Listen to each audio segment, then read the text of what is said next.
नमस्कार, बुलेटिन लेकर मैं हूं आपके साथ संदीप निरंजन सरकार। 12 अक्टूबर को प्रधानमंत्री नरेंद्र मोदी का पिथौरागढ़ दौरा प्रभावित है, जिसको लेकर बीजेपी ने तैयारी कर दी है। बीजेपी प्रदेश अध्यक्ष महेंद्र भट्ट का कहना है कि कार्यकर्ता पूरी तैयारी में जुटे हुए हैं। हर स्तर पर कार्यकर्ता तैयारी कर रहे हैं।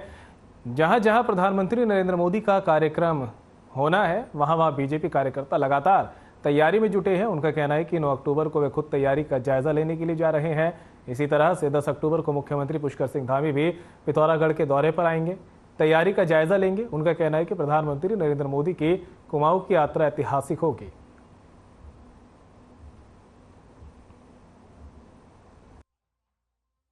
जहाँ जहाँ प्रधानमंत्री जी आ रहे हैं, हमारे कार्यकर्ता वहाँ के परंपरा के अनुसार उनके स्वागत की हम लोग तैयारी कर रहे हैं।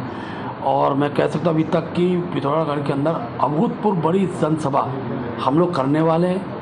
और प्रधानमंत्री जी जब भी उत्तराखंड राज्य के अंदर आते हैं तो निश्चित रूप से यहाँ की जनता में एक उत्साह भी होता है और हमेशा कुछ न कुछ देकर गए हैं। और इस राज्य के विकास में बहुत बड़ा योगदान माननीय प्रधानमंत्री जी का रहा है और हम सब लोग सौभाग्यशाली हैं कि उनका पुनः दौरा और काफ़ी कुमाऊं के क्षेत्र में खासतौर पर वहाँ का जो पर्यटन विभाग है, वहाँ का भी धार्मिक पर्यटन क्षेत्र है, उसके विकास में ये जो दौरा है सार्थक सिद्ध होगा।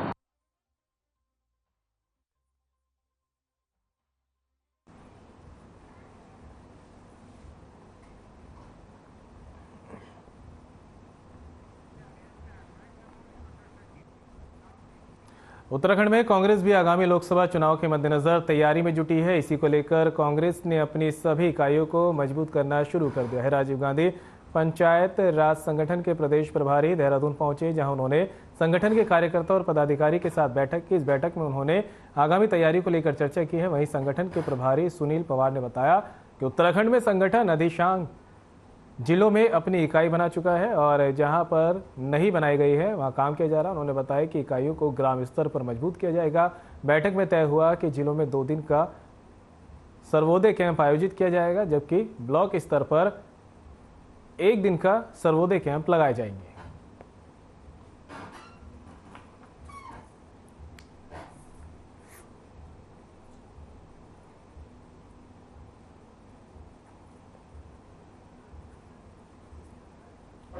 देखिए, राजीव गांधी पंचायती राज संगठन की राष्ट्रीय चेयरपर्सन सुश्री मीनाक्षी नटराजन जी के नेतृत्व में पूरे हिंदुस्तान के हर राज्य में राजीव गांधी पंचायती राज संगठन के विस्तार में और डिसेंट्रलाइजेशन के लिए जो काम करना है, उसके एवज में हर राज्य के अंदर एक प्रक्रिया के माध्यम आज उत्तराखंड के देहरादून पीसीसी कार्यालय में हमारे भाई मोहित उनियाल जी, हमारे साथी ललित जी और राजीव गांधी पंचायती राज संगठन की सारी टीम यहाँ पे एकत्रित हुई। और एकत्रित होने के पीछे हमारा मकसद ये है कि संगठन एक लंबे समय से पूरे देश में जो डिसेंट्रलाइजेशन के लिए काम कर रहा है और साथ में सर्वोदय के कैंपों का आयोजन किया जाता है। तो आज उत्तराखंड के अंदर लंबे समय से जो हर डिस्ट्रिक्ट के अंदर जो हमारे संगठन की इकाइयां बन चुकी हैं, उन साथियों के साथ मुलाकात करना, जहां जहां पे संगठन अभी नहीं बना है उस संगठन का निर्माण करना।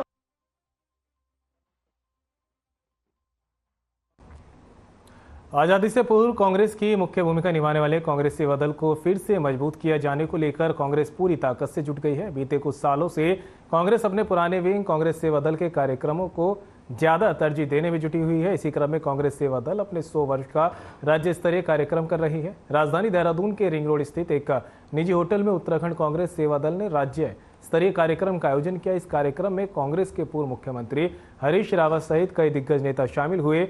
खास बात यह देखने को मिली कि कांग्रेस सेवा दल के राज्य स्तरीय कार्यक्रम में बाल सेवा दल को भी शामिल किया गया।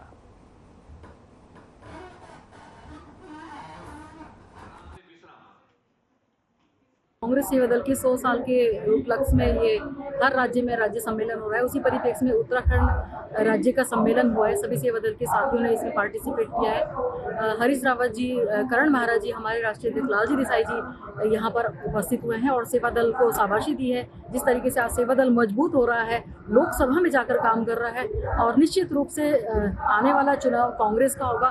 कांग्रेस सेवा दल मजबूत होगा और कांग्रेस मजबूत होगा।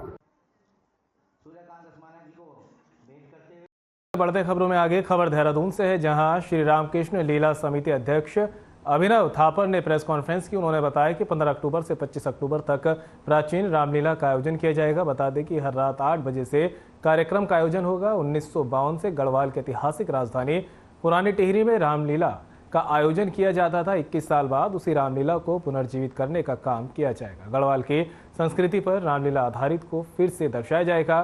साथ ही पहली बार रामलीला का लाइव टेलीकास्ट यूट्यूब और फेसबुक पर भी होगा।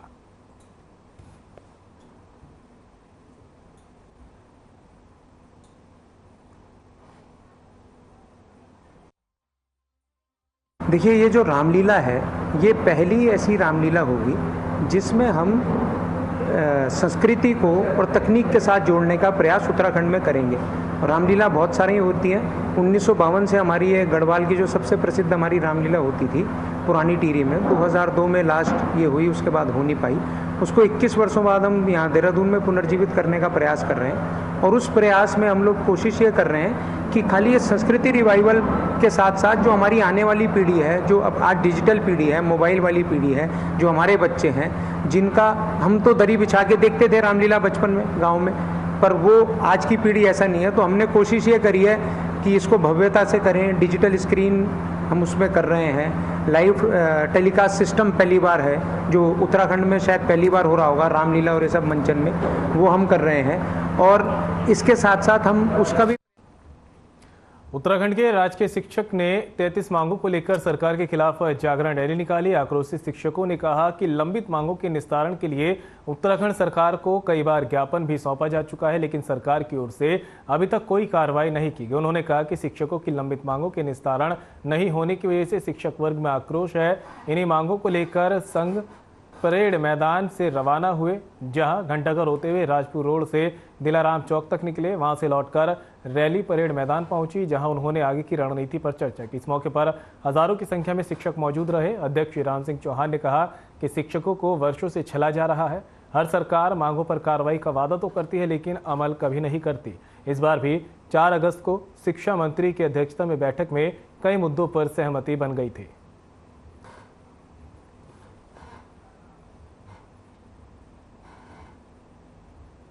शिक्षा मंत्री जी की अध्यक्षता में शासन विभाग और राज्य शिक्षक संगठन की एक बैठक हुई थी, जैसे हमारे 13 जनपद कार्यकारिणियों ने, दोनों मंडल कार्यकारिणियों ने प्रतिभाग किया था।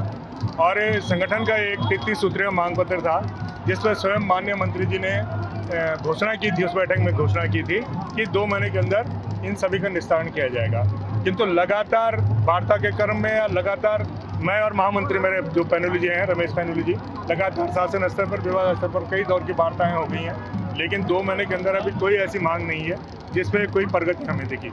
हमने पहले 27 तारीख को काला फीता बांधकर विरोध किया था, फिर 1 हफ्ते का समय दिया था, और उसमें फिर भी कोई किसी तरह की न विभाग द्वारा न शासन द्वारा कोई प्रतिक्रिया दिखाई दी, न सरकार के द्वारा कोई प्रतिक्रिया दिखाई दी। सामने रखी थी बैठक सरकार के सामने, जैसे पहली मांग तो पदोन्नति की है, कई समय हो गया टाल मटोल सरकार कर रही है। सारे पद लगभग 2000 पद प्रधानाध्यापक प्रधानाचार्य के खाली हैं, 3000 पद प्रवक्ता के खाली हैं, जो बहुत आराम से पदोन्नति हो जानी चाहिए थी, वो नहीं हो रही है। चयन प्रोन्नत वेतन वृद्धि के मामले हैं, वेतन विसंगति के मामले हैं, 5400 राजपत्रित का मामला है, अंतरमंडल का मामला है।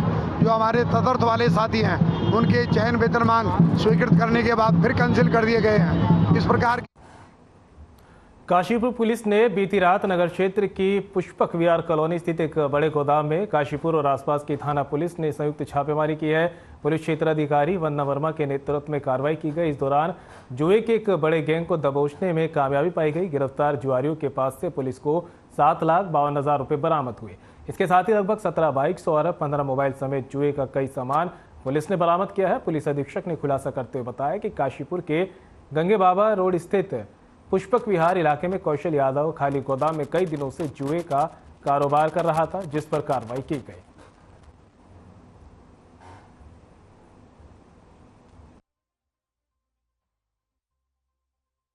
बाहर चलाया जा रहा है, जिसमें कि इन्वेस्टिगेशन के साथ साथ जो भी हमारे अपराधी हैं या जिनका आपराधिक इतिहास रहा है, लगातार उनके विरुद्ध कार्रवाई की जा रही है। इसी क्रम में एसएसपी महोदय का आदेश है कि जो भी इस तरह के अपराध या आपराधिक गतिविधियों में संलिप्त है, उन पर प्रभावी कार्रवाई सुनिश्चित की जाए। कई दिनों से काशीपुर पुलिस को एक इनपुट मिल रही थी कि कुछ लोग हैं कि जो यहाँ पे अवैध कसीनो और अवैध जुए का जो खेल है उसको करा रहे हैं और मोटा लाभ कमा रहे हैं, और इसमें बाहर की जनपद, बाहर के प्रदेशों से भी लोग आ करके और इसमें संलिप्त है, जो कि खेल को खेल रहे हैं और वहाँ पे जुआ कराया जा रहा है। इस चीज को हमने काफी गंभीरता से लिया कि बाहर के लोग आकर के और इस तरीके से अराजक माहौल बना करके और अपराध और इस तरीके से जुआ या कसीनो संचालित है।